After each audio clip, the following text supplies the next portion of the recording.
Hello friends, I am Aprati. Welcome back to our channel plants space. आज हम रोज़ plant के बारे में बात करेंगे और बताएंगे कि हमने इनको तुरंत रिपोर्ट क्यों किया है, क्योंकि हम आपसे कहते हैं कि कभी भी नर्सरी से लाने के बाद पौधों को तुरंत ना लगाएं, लेकिन कुछ बातें होती हैं जिनका आप ध्यान रखेंगे तो आप इनको तुरंत भी लगा सकते हैं। यानी कि इनकी रूट्स अगर आप बिल्कुल डिस्टर्ब ना करें, उनको ऐसा का ऐसा ही सॉइल में रख दें तो आप उनको तुरंत भी लगा सकते हैं। तो जैसे कि फर्स्ट प्लांट हम आपसे शेयर कर चुके हैं 10 दिन पहले, लेकिन अभी इसके फूल खिलने शुरू हुए हैं तो सोचा आपसे शेयर कर देते हैं इसी वीडियो में। सेकंड और थर्ड प्लांट नए आए हैं। तो सेकंड प्लांट है हाइब्रिड टी रोज़।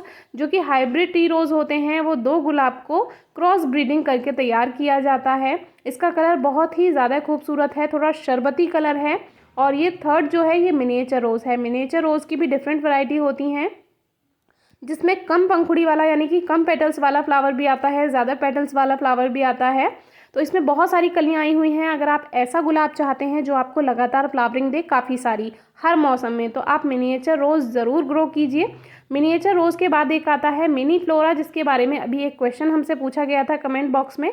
तो मिनी फ्लोरा जो होता है वो मिनिएचर जैसा ही होता है, लेकिन जो उसकी फ्लावरिंग होती है मिनिएचर से थोड़ी बड़ी होती है और हाइब्रिड टी रोज़ जैसी होती है। उसकी जो बुश होती है आपको देखने में मिनिएचर जैसी ही लगेगी, लेकिन वो मिनिएचर नहीं होता है, वो मिनी फ्लोरा होता है। उसका फूल हाइब्रिड टी रोज़ जैसा होता है।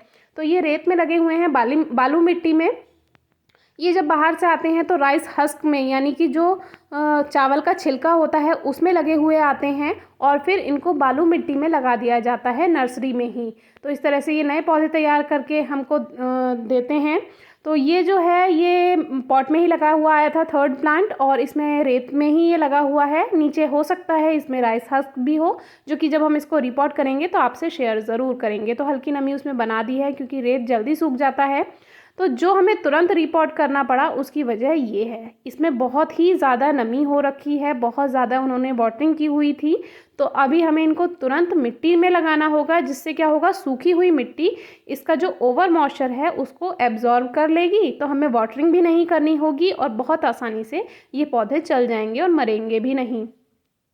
तो ये 12 इंचेस के पॉट हैं, जो कि हमने 6 पॉट पहले ही मंगवा कर रख लिए थे। तो इसमें ड्रेनेज होल ज़रूर चेक कीजिए, और कुछ पॉट्स आप अपने पास ज़रूर रखिए, क्योंकि कभी कभी होता है हम नर्सरी से पौधे लेकर आते हैं तो हमें तुरंत पौधों को रिपोर्ट करना पड़ जाता है। तो ड्रेनेज होल ज़रूर चेक कीजिए, उस पर छोटा सा पत्थर रख देते हैं।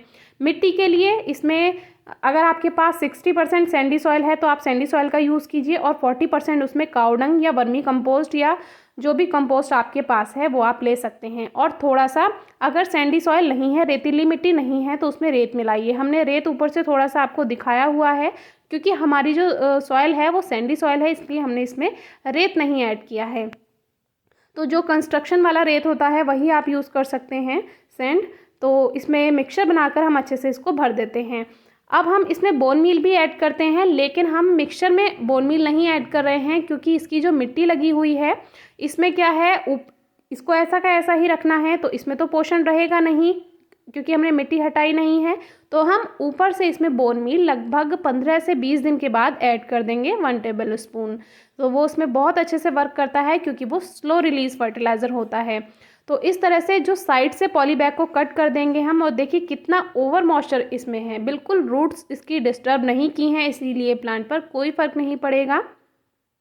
तो देखिए पानी इसमें इतना ज़्यादा है कि आप नीचे देख सकते हैं कितनी ज़्यादा नमी है, लेकिन इसमें परेशान होने वाली कोई बात नहीं है। जो सॉइल मिक्सचर है वो तो सूखा ही रहेगा, इसमें हम वाटरिंग करेंगे ही नहीं इसको लगाने के बाद, तो प्लांट बिल्कुल ठीक रहेगा। तो जो बोन मील नहीं यूज़ करते हैं, क्योंकि कोई कोई होता है जो बोन मील उनको अच्छा नहीं लगता है टच करना, तो बोन मील की जगह रोज़ फूड नाम से एक पैकेट आता है, आप वो ले सकते हैं। वो किसी भी कंपनी का ले सकते हैं, कोई एडवर्टाइजमेंट नहीं है। तो उसको आप 1 टेबल स्पून ऐड कर देंगे, तो जितना भी पोषक तत्व इसको चाहिए होते हैं गुलाब को, वो उसी में ही उसको मिल जाते हैं। आपको कुछ एक्स्ट्रा यूज़ नहीं करना होता है।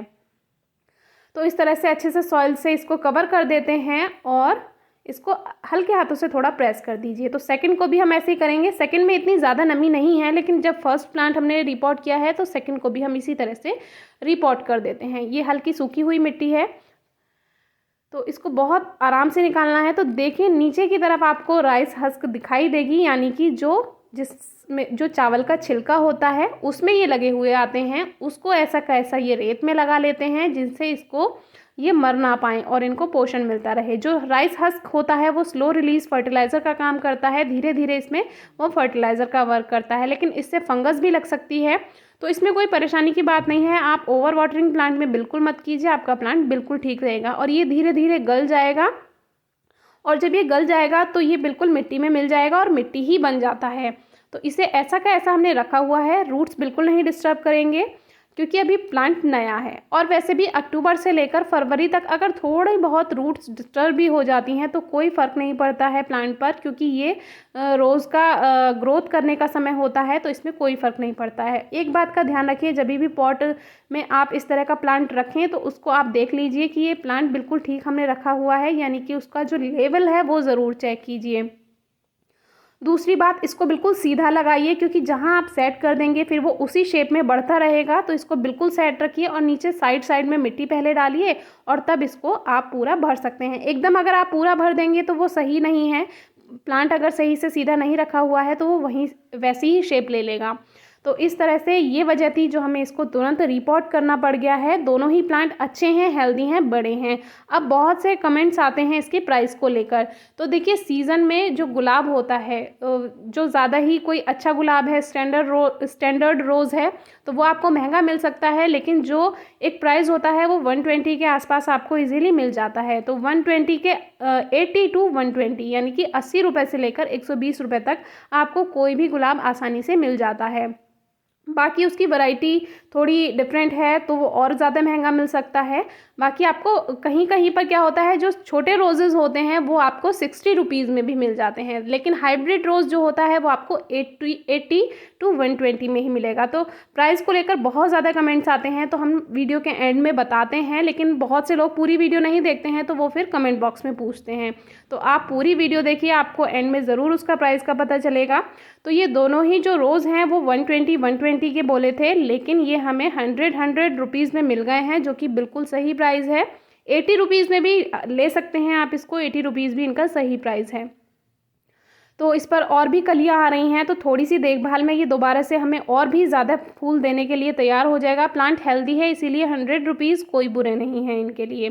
तो आगे से 15 दिन के बाद या 20 दिन के बाद हम इसमें 1 टेबल स्पून बोन मील और ऐड कर देंगे। बोन मील की जगह आप रोज़ फूड ऐड कर सकते हैं और दोनों ही प्लांट अच्छे से ग्रोथ करेंगे। रोज़ के लिए बस आपको थोड़ा सा देखभाल की ज़रूरत होती है। इस पर हम कई वीडियो शेयर कर चुके हैं, डिस्क्रिप्शन बॉक्स में आप ज़रूर चेक कीजिए। तो ये जो प्लांट है इसको हम रिपोर्ट करेंगे, लेकिन इसके कुछ फूल हम ले लेंगे, पहले फ्लावरिंग आने देंगे, उसके बाद हम इसको रिपोर्ट करेंगे। 2-3 कलियाँ इस पर आ रही हैं, तो जब इसको रिपोर्ट करेंगे तो आपसे शेयर ज़रूर करेंगे। वैसे ये पॉट में ही लगा हुआ है और रेतीली मिट्टी में लगा हुआ है, तो सारे ही प्लांट्स ठीक से ग्रोथ करेंगे। तो वीडियो कैसी लगी कमेंट बॉक्स में ज़रूर बताइए। कोई क्वेरी है तो ज़रूर पूछिए, हम जल्दी से जल्दी आंसर करेंगे। Thank you.